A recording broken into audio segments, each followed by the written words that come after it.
Today's podcast is brought to you by a company who we have been using for years and takes up significant shelf space inside of our own kitchen. Biosteel Sports Nutrition. It was a product created out of necessity 8 years ago and is trusted by athletes like Connor McDavid, Tyler Seguin, Brooke Henderson, Rosie MacLennan, and Andrew Wiggins. They're really a leader in sports drinks for everyone from professional athletes to everyday champions.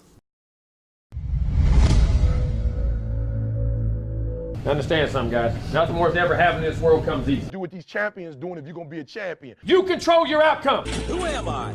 I'm a champion. What up, champions, and welcome back to a brand new Biosteel breakdown. As always, I'm your host, Adrian, with my co-host, Sylvie. And we're talking about a topic that's close to home. Real close to home. This one right next to the heart. For sure my second favorite beverage in the world behind water. Right? People that don't like water, I just don't get it. I just don't understand. Sorry, this is a little bit of a segue, but I just don't get it. It's delicious. Anyway. I think you feel that way about your second drink too. I do. I don't get it. I don't get it either. But my second favorite drink. What are we talking about this week, Sil? Coffee. We're talking about coffee. Coffee takes some love and hate. It's very it's polarizing, I would say.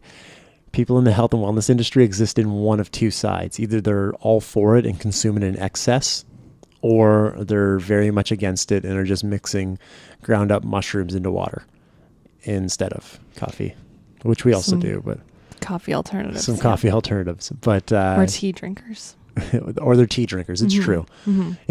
I feel like there's a large portion of the health and wellness community that are tea drinkers and avoid it completely.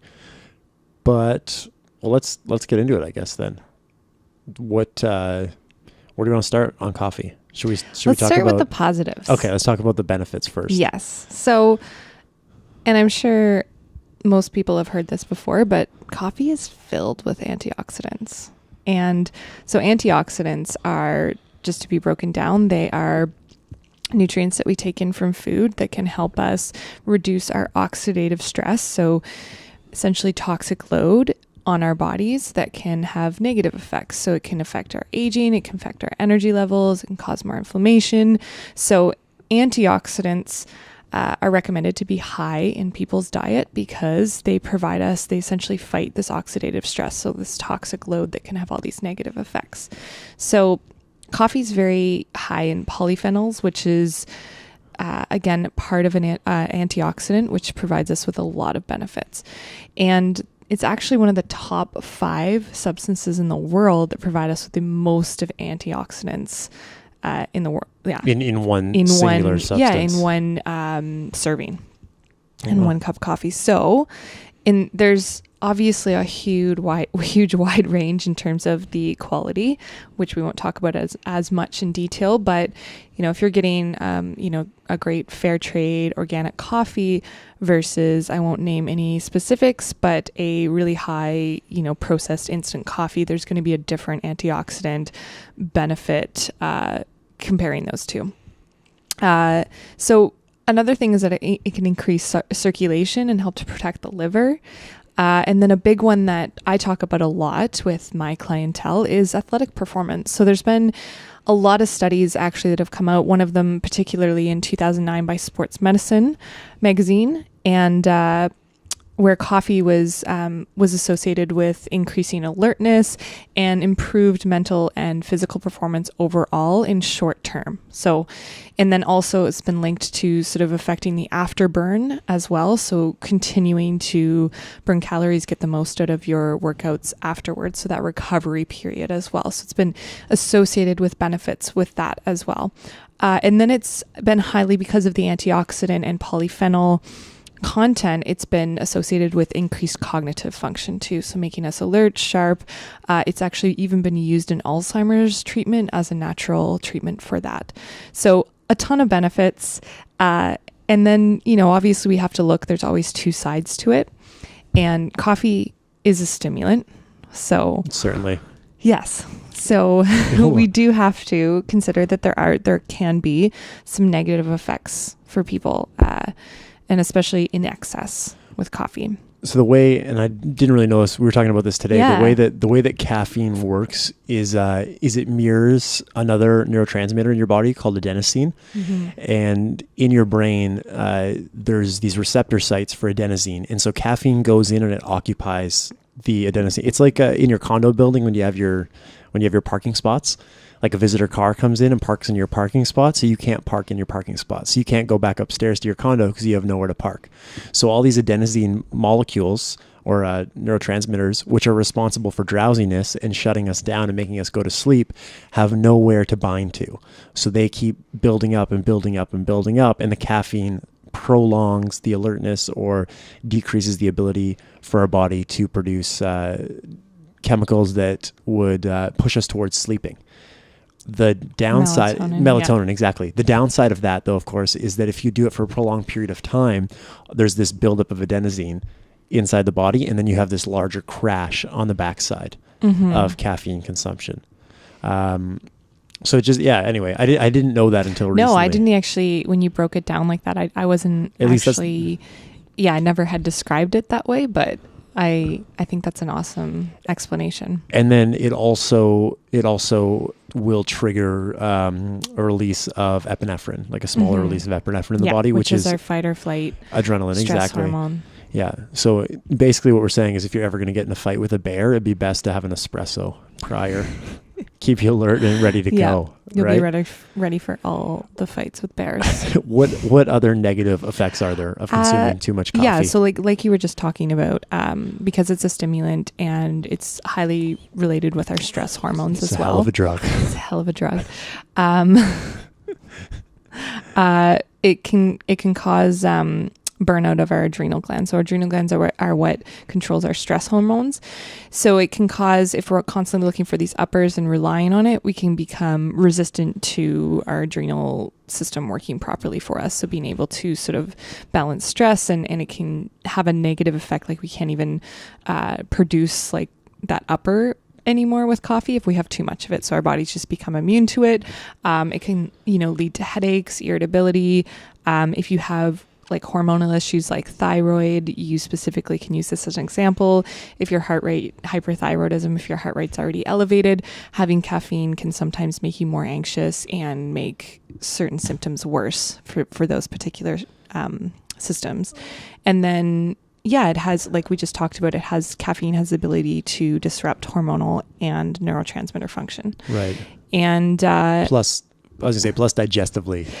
So digestively, that was my next point in terms of like negative effects, is that it can actually put our intestines into cramping and accelerate the digestion process, where you might be going to the bathroom sooner than your body actually naturally wants to go to the bathroom. So what that's doing is it's decreasing the nutrient absorption and kind of moving things through right away, as opposed to going through the natural peristalsis, which is the churning of food in our intestine system. So, and in our stomach, so it can speed that up because it causes more acid in our stomach and kind of speeds up that whole process of digestion.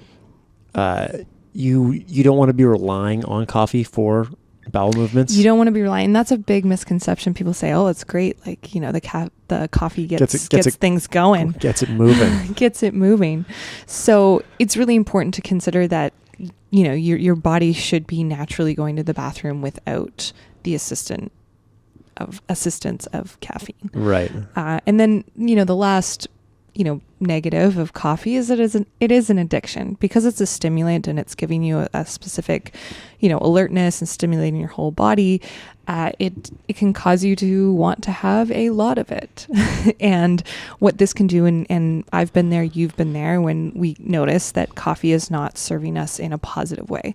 So what I mean by that is, obviously paying attention to the digestive system, adrenal glands. If there's a lot of other stress in your life and you're relying on caffeine and sugar to get you through, we have what we call adrenal fatigue and just essentially burnout with your stress hormones. So you're fatigued all the time instead of having these ups and downs and not having the positive effects of caffeine or coffee in your system. So absolutely. Yeah, it can have these negative effects as well. So it's just and the number one thing to consider here is that we all metabolize coffee differently. You and I did some DNA testing, and it specifically said, like, I'm a slow caffeine metabolizer, you're a faster. Or was it the opposite? Vice versa. Yeah. So if Sylv and I were both to have a cup of coffee right now and work out in an hour, Sylv might need to have another half a cup to boost her back up, whereas it would just be releasing into my system now. Yeah. At that hour point. So yeah, the half-life of caffeine is definitely different based on everyone. Absolutely. Like, some people are just able to handle more and metabolize it differently. And, one thing to consider too is it will affect our sleep, especially if you're having it close to bedtime. It can metabolize up to 12 hours in your system. So if you're, having it in the morning and then not at all after that, and you're having good sleeps, then that's an indication that it's a positive, effect. Whereas if you have it, at past, my kind of cutoffs is 2-3 p.m. And if I'm having it past that, I will notice that it can affect my ability to fall asleep initially. And what's also interesting is that you could fall asleep and rate your sleep very high, like, oh, I slept really, really well, but because of the caffeine in your system, you didn't hit deep REM sleep as often. Yeah. And that's something that you wouldn't know necessarily. So like you said, I think 3 o'clock's a great rule. Like, if you were going to bed at like 10 o'clock, I guess, right? Yeah, exactly. And so, like I said, everyone has their different sort of cutoff, and it's important to just, understand that it is a stimulant and it can have negative effects if we abuse it. Awesome. I love it. Anything else? All right. I think that's it. I mean, coffee's delicious. Coffee's delicious. It's great pre-workout. But time it appropriately. As we recommend with everything, you got to, pay attention to what works for you. Absolutely. Guys, thank you as always for watching another great Biosteel breakdown. We hope you enjoyed it. We hope you got something good out of it. I think this will be a popular one. People love coffee. So people will be sending this to their friends, be like, see, they said it's good. And then on the flip side, they'll be like, no, they said it's bad. So hopefully that happens. Hopefully we just started a discussion. Make sure you head over to biosteel.com, use the code word Champ Lifestyle, capital C, capital L. And you can receive 15% off all the amazing products they have there. They do have some of their own pre-workouts. So if you're not into coffee, but you want a little boost, they've got a little natural pre-workout. It does use green coffee bean extract. Does it? Yeah, it's got... Yeah. Well, anyway, see, that's how awesome it is. Makes it But it's everything. a natural, caffeine source. And so that's it, guys. Thank you as always, and check back next Friday.